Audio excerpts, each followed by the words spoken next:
Welcome to Coligo Training. This video is about Coligo fundamentals. We're going to go over the various parts of Coligo and what they do. It's hard to talk about Coligo without talking at least a little bit about tools, because that's what Coligo is. It's actually a collection of tools. And when we think about tools, we think about what we use to build things, to fix things, and to do so efficiently. We're going to start off with a screwdriver, a saw, and a hammer. With a little bit of know-how and some raw materials, we're going to use these tools to build a chair. And if anything should happen to a chair, we can use precisely the same tools to effect a repair.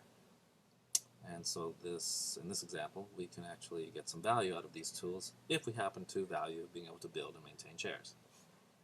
So this brings us to the next generalization that we can make about tools. In this particular example, we used a set of tools to build a chair. We couldn't have used those particular tools effectively to build a chair if we hadn't picked the right tools to begin with. And we wouldn't have picked those particular tools had we not known that what we really wanted to do was build a chair. If we wanted to build something else, we probably would have picked some different tools. So in order to get the most value out of the tools you have to come up first with what you really want to do.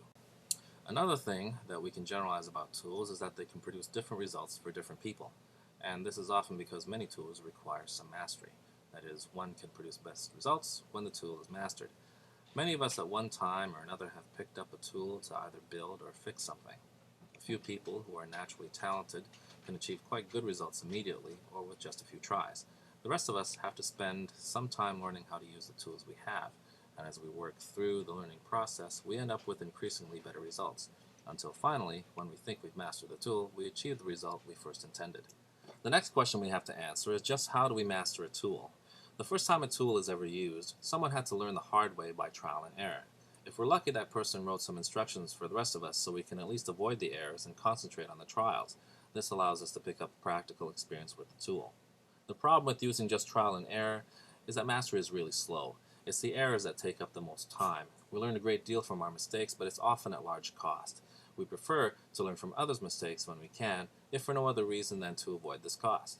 Reading instructions makes for faster learning, assuming the written instructions at least tell us how to avoid the same mistakes their author made.